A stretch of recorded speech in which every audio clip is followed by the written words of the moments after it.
I was standing barefoot in my kitchen, coffee still steaming in my hand, when the doorbell rang. Not knocked, rang, long, confident, like whoever was outside already owned the place. When I opened the door, my heart dropped straight into my stomach. My parents stood there. Behind them was my sister, Lydia. And behind Lydia, 2 suitcases and a man in a blazer holding a leather folder. "Hannah," my mother said, forcing a smile. "We need to talk." The man stepped forward before I could respond. "Ms. Brooks, I'm a real estate consultant. We've been contacted regarding the possible sale of this unit." I laughed. A sharp, disbelieving sound. "The what?" Lydia didn't even look ashamed. She crossed her arms and said, "Don't act surprised. You have a condo worth $500,000. I'm drowning. We're family." My father sighed dramatically. "Just listen. If you sell, it solves everything." That was the moment I realized they hadn't come to visit. They had come to take. Stay with me for a moment, because this didn't start at my front door. It started years earlier, when my life quietly became a resource everyone felt entitled to use. Before we get into the story, tell me, where are you listening from right now? Your car, your kitchen, your bedroom, or somewhere far from home? Wherever you are, stay with me. My name is Hannah Brooks. I'm 30 years old. I work as a clinical trials program manager at a biomedical technology company in Portland, Oregon. In my professional life, I'm known for being precise, ethical, and unmovable when it comes to boundaries. I protect my team fiercely. I don't allow data manipulation. I don't tolerate pressure disguised as urgency. At work, people listen when I speak. At home, or what used to be home in Riverton, Idaho, I was invisible unless I was useful. My sister Lydia was always finding herself. New business ideas, new brands, new online boutiques that burned bright and died fast. Every time she failed, my parents circled around her like paramedics. Every time she needed help, the call came to me. "Hannah, can you loan her a little money? Hannah, can you watch the kids this weekend? Hannah, you're good with numbers. Can you fix this?" No one ever asked if I could afford it, or if I was tired, or if I wanted to say no. When I told them I was moving to Portland for a promotion, my mother barely looked up from her phone. When I bought my first apartment, my first real asset, my father asked one question: "How much is it worth?" That should have been my warning, but I still believed distance would change things. For 2 years, I built a quiet life. I worked long hours. I paid my mortgage on time. I bought furniture slowly, intentionally. I adopted a dog. For the first time, my life felt like mine. Until the day my phone exploded with missed calls. "Hannah," my mother said when I finally answered, "We're coming to see you." I didn't give permission. They came anyway. And they didn't come empty-handed. They came with a plan. With pressure. With a fake real estate agent they had contacted behind my back, convinced that if they spoke confidently enough, I would fold. "You don't need this place," Lydia said in my living room, gesturing around like it was already sold. "You could rent. I can't rent. I have debt." "That's not my responsibility," I said. My voice shook, but I said it. My father's face hardened. "So you're just going to let your sister fail?" Something snapped in me then, not loudly, cleanly. "No," I said. "I'm going to stop letting you make me responsible for her choices." They stared at me like I'd spoken a foreign language. That night, after they left, furious, stunned, certain I'd come around, I sat alone on my couch and knew I have to fight this time. But I don't know, back then, this invasion, this attempt to sell my life out from under me, was only the beginning. I remember the exact moment I realized that putting my foot down wasn't optional, it was survival. The city recorder's office smelled faintly of old paper and antiseptic. I signed the notarized affidavit with hands that were steady, though my heart pounded like a drum. Every stroke of the pen, every official stamp felt like I was etching a line of fire around my life. I was claiming ownership, not just of property, but of my boundaries, something I had never done before with this level of clarity. Walking out of the office into the gray Portland afternoon, I felt the chill bite through my coat, but it didn't matter. For the first time in years, the world outside my apartment felt like a neutral space. The power I had always surrendered at home was back in my hands, held tightly and deliberately. My phone buzzed, and I saw Ryan's name light up the screen. I could feel him already on the other end, wanting to protect me, wanting to make this ordeal easier by being physically present. "I can move in with you, Hannah," he said, voice almost pleading. We can face this together. They won't dare try anything if I'm there." I took a deep breath, letting the weight of his words settle. I put my hand over mine and looked out the window at the city skyline, the early winter fog curling around the rooftops. "No," I said softly, firm. "This is mine to handle. I cannot use you as a shield. I won't. This is the lesson. I have to learn how to stand on my own." My voice carried a calmness that surprised even me. I could hear him inhale sharply, then slowly exhale. "You're the strongest person I've ever met," he whispered, almost in awe. His admiration warmed me, but it didn't sway me. I needed to test my boundaries alone, to see if they could withstand the assault of expectation and entitlement. Later that week, I stood in front of my colleagues at Arcadia for an internal leadership seminar. The room smelled faintly of coffee and polished wood. I cleared my throat, looked at the sea of faces who respected my professional judgment, and began my talk on professional ethics and boundary setting. I didn't tell them my story, not the one about my family, not the one about being drained, invisible, and used. I sanitized it into a case study. I spoke of data integrity, workload management, and protecting your team from scope creep. For the final slide, I typed one sentence the night before. A boundary is not a wall. It is a door. It has a lock that only you control. I paused and let it hang. The room stayed quiet, then small nods. People understood instinctively. Some of them scribbled notes. This principle, so abstract yet so tangible, was now not just theoretical.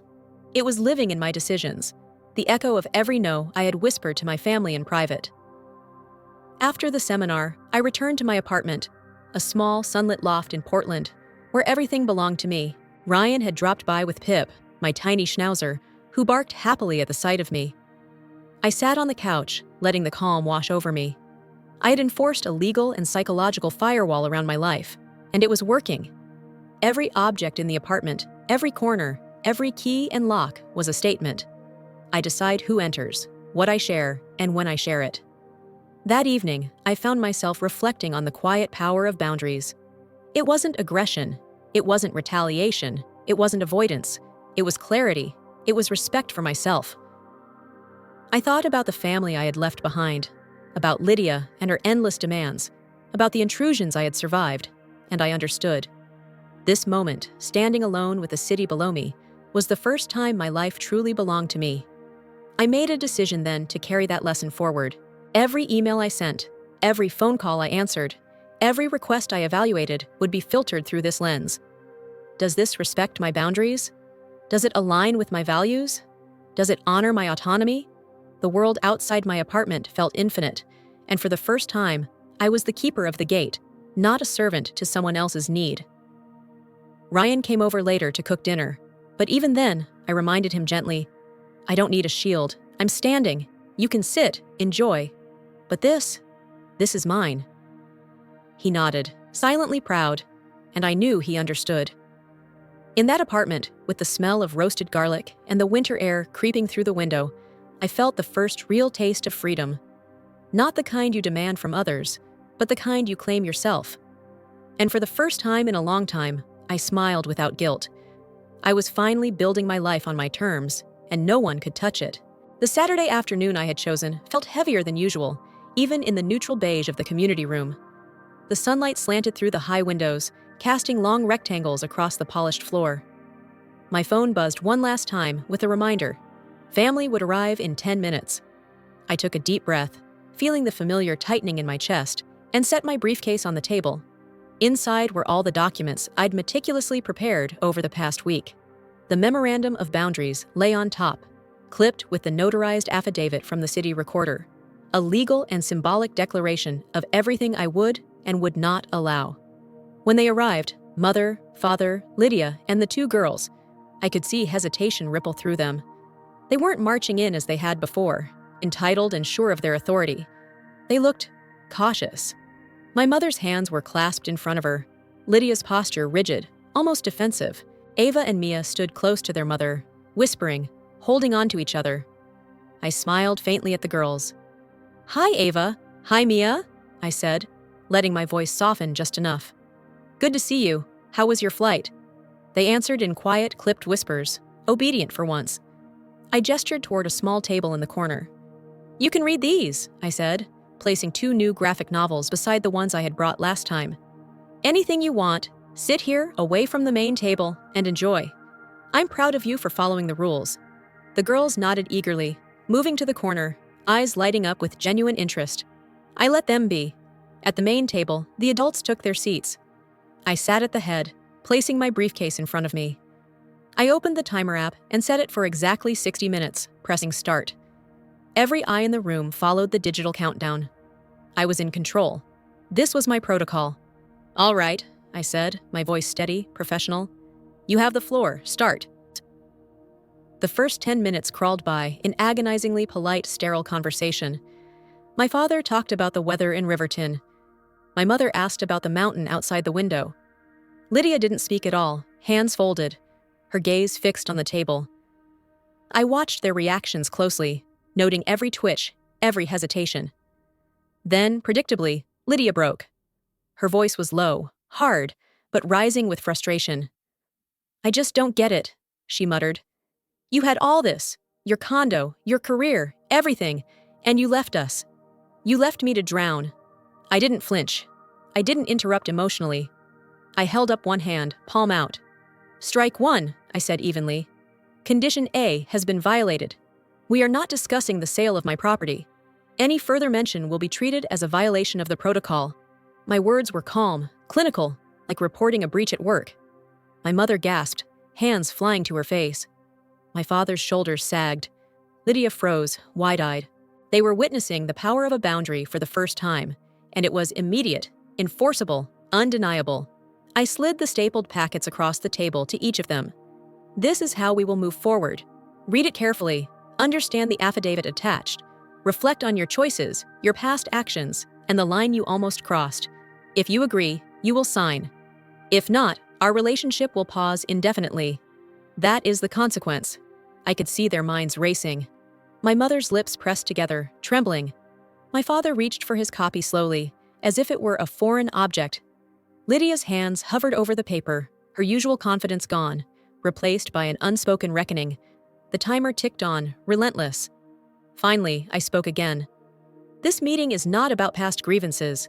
It is about the rules of engagement moving forward. No negotiation, no debate. My actions, my choices, my life.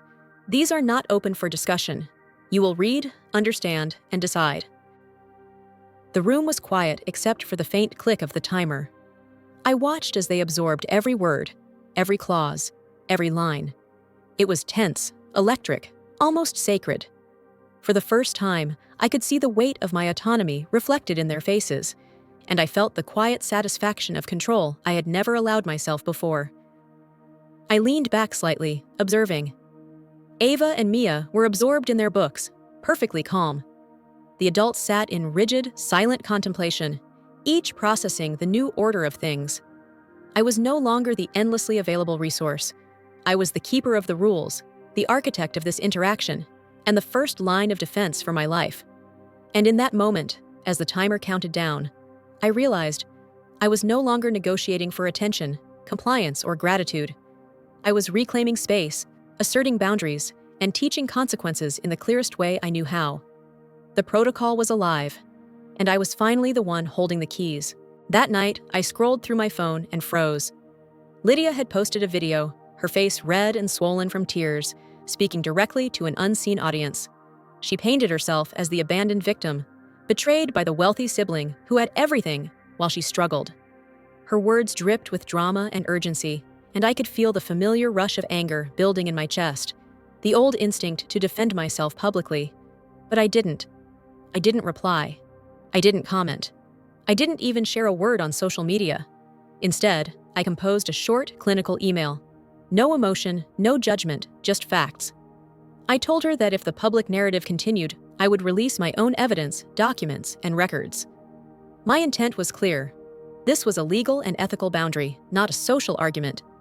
I sent it, and then I turned off notifications. By morning, the video was gone. My move had already neutralized the immediate threat, but I knew the power struggle was far from over. A week later, at the community courtyard for Alder Rowe's annual charity event, I spotted her immediately. Lydia had approached, her expression carefully calibrated, pleading but polite, desperate yet measured. She had positioned herself in front of the gathering neighbors, her phone tucked away. Her eyes darted to mine, the signal unmistakable. "Hannah," she whispered as I passed, I just need a cosigner.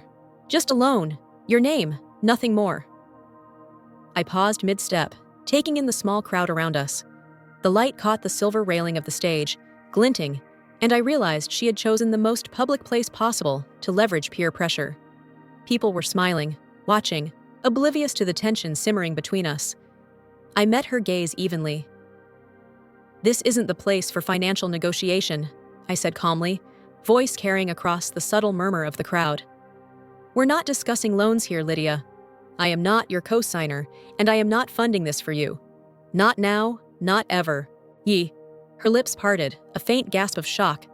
"But," she began, faltering, this is urgent." I held up my hand, cutting her off silently. "No, we will take this conversation somewhere private, structured, and with witnesses present." I turned slightly to the building manager standing nearby. "Mr. Henderson, can you arrange the community room? A neutral space with a witness?" He nodded instantly, understanding the gravity. "Of course, Ms. Brooks. I'll prepare the room." Lydia's eyes widened, registering the trap she hadn't anticipated. The calm, public refusal had shifted the power. The room became my arena. I would not be ambushed, and I would not be manipulated again. Later, in the beige, neutral space of the community room, I took a seat at the head of the table, Ryan standing behind me, with a steadying hand on my shoulder. Mr. Henderson sat at the far end as the official witness. Lydia sat alone on the opposite side, tense, her fingers drumming lightly on the table. My parents hovered nearby, subdued, unsure. The girls were with Lydia, silent, quietly compliant.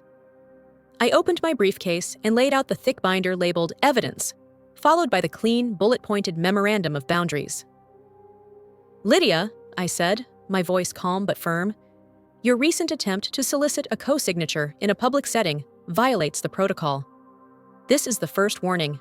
I am offering an alternative. 3 consulting sessions. No money, no cosign. Just guidance to manage your own financial crisis. You are free to accept or decline. The choice is yours."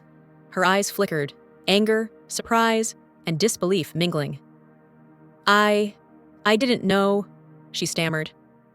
"I know," I replied evenly. "Now you do, and this is how the conversation will continue moving forward. Your business, your responsibility. I'm offering knowledge, not my resources. That is the boundary. That is the consequence. And it will be enforced." For the first time, I saw her posture shift, tension draining slightly. She was no longer attacking me. She was facing reality on my terms, and I could feel the subtle power swing completely in my control. The session was tense, electric, but precise. Every clause, every rule, every silent watch of the timer reinforced that I owned my space, my time, and my choices. When the meeting concluded, Lydia left silently, the binder untouched, but the message crystal clear. My parents followed, quiet, subdued, absorbing the lesson without a word. I exhaled slowly. For the first time, the public assault and manipulative pressure had been transformed into a structured, enforceable resolution, and I had remained unshaken, deliberate, and entirely sovereign over my life. The moment I opened Lydia's commercial lease, I could feel the familiar rush of control and clarity I hadn't felt in years. The early termination clause glared at me from the page, predatory, punitive, designed to crush anyone naive enough to sign. I traced the lines with my finger, highlighting every unfair penalty, every responsibility improperly shifted to her. I could see it all clearly now. This was the root of her financial collapse, not some personal failing, not a reflection of her worth, but a system set up to take advantage. I drafted a concise email to a legal aid organization I trusted, a nonprofit specializing in tenant and small business advocacy. I explained the situation, attached the lease, and asked for verification. Am I reading this right? Within an hour, a lawyer called back, crisp, precise, impressed. Hannah, you're correct. The landlord is in material breach. The early termination penalty is invalid. She can also recover her deposit and potentially some business interruption costs. I felt a surge of satisfaction. tempered by the knowledge that I hadn't done this to give Lydia money, but to teach her to fight her own battles with knowledge and tools, not dependency. The first session began over Zoom. I kept my voice steady, professional, as I guided her through her sales data. "Why do you have 800 units of lime green sequin tops sitting idle?" I asked. Her shoulders hunched and her voice faltered. It seemed like a good deal," she muttered. I shook my head, keeping my tone neutral. "Not a good deal if it doesn't sell. Right now, 27% of your entire capital is dead. Your goal isn't profit, Lydia, it's cash flow. We liquidate first, strategize second." Session 2 was grueling. I walked her through her leaks, refunds issued against her stated store policy, unnecessary promotions, missed deadlines. Every number I showed her was a reflection of choices she'd ignored because she expected family to bail her out. "See this?" I said, pointing at the spreadsheet. "These were avoidable. Social loyalty cannot replace business accountability. From today, the policy is final. No exceptions. Your business is not a slush fund." By session 3, the strategy crystallized. I shared my own P&L model, stripped down to the essentials. Every line item revealed where she had overspent, mismanaged, or relied on others to cover her mistakes. I typed the words "zero-based family financing" on the shared screen. "You do not borrow from me. You do not borrow from mom or dad. This business survives or fails on its own numbers. If it cannot, that is the reality, not a family obligation." The tension in her small office was palpable. I could see her fists clench, her jaw tighten, anger and denial swelling. But gradually, it deflated under the weight of incontrovertible facts. Okay," she whispered finally. I get it." Her voice trembled with acceptance. She had faced the full weight of accountability, stripped of any crutch. After 3 weeks, a plain white envelope arrived in my mailbox. It contained a single sheet, her signature at the bottom of the Memorandum of Boundaries. I stared at it, heart tight, barely believing she had voluntarily signed. No pleading, no arguing, just acknowledgement. My phone rang that night. It was my mother. Her voice was light, cautious, almost reverent. "Hannah, I just wanted to tell you, I've been reading the document you gave me every night. I am so ashamed. I'm sorry for what happened. You don't need to respond." Then my father's text arrived. A photograph of an old chair from my childhood bedroom, repaired properly for the first time in decades. I had to sit down, I whispered to myself. I had survived the invasion, the public pressure, the legal maneuvering, and now I was witnessing comprehension, not manipulation. I felt tears prick at my eyes, but they were not sadness or joy. They were release, recognition that the toxic patterns had been disrupted. A week later, Lydia emailed me. "Are you free Tuesday at 7 for session 1? She wrote. No dramatics, no blame, just compliance. She had taken the tools I offered, the legal knowledge, the structured guidance, and finally stepped into responsibility for her own life. Sitting back in my chair, I realized this was the moment the cycle broke. Knowledge, structure, and enforceable boundaries had replaced dependency, pleading, and manipulation. I hadn't given her money. I hadn't sacrificed my autonomy. I had given her the only thing that would allow her to survive on her own, and she had chosen to take it. The feeling was profound, electric, and entirely satisfying. I had created change at the root, and for the first time, it felt real, permanent, and entirely in my control. The sun was bright that Saturday, scattering golden light across the Alder Row courtyard. Ryan and I stood together on the small stage, ready to announce the launch of the Rehabilitation Fund for Low-Income Residents, a program providing at-home devices to those recovering from strokes and injuries. The audience was full, neighbors, colleagues, and members of the HOA, all eager to hear what we had built. My parents sat quietly in the second row, present but silent, witnessing without interfering, a stark contrast to their previous intrusions. As I began speaking, outlining the program's goals, the ethical framework, and the importance of community, I caught sight of Lydia at the edge of the crowd. She wasn't pushing forward. She wasn't demanding attention. She stood back, quiet, her blazer simple, professional, her posture tentative but intentional. She held an envelope in her hands, her eyes meeting mine briefly, acknowledging what had passed and what had been taught. When the applause died down, Lydia stepped forward. My chest tightened. The crowd fell silent as she cleared her throat. "Hi," she began, voice shaky but firm. "I'm Hannah's sister, Lydia." My father's hand twitched, ready to intervene, but my mother's hand on his arm held him back. "I'm not here to take anything," Lydia continued, her voice finding strength as she held the envelope out. "I came to say thank you. Not for money, not for rescue, but for the tools and guidance to save myself. Hannah didn't give me a fish. She taught me how to fish." The crowd's murmurs quieted into attentive stillness. My heart swelled, not with pride, but relief. The lesson had landed. I stepped forward and nodded at her, acknowledging her words without saying anything. The power in that moment was palpable. Lydia's admission wasn't dramatic theatrics. It was recognition. It was accountability. The cycle of dependency and manipulation had broken, replaced with agency and respect. Then my mother, pale but composed, stood. She didn't need a microphone. Her voice carried over the hushed audience.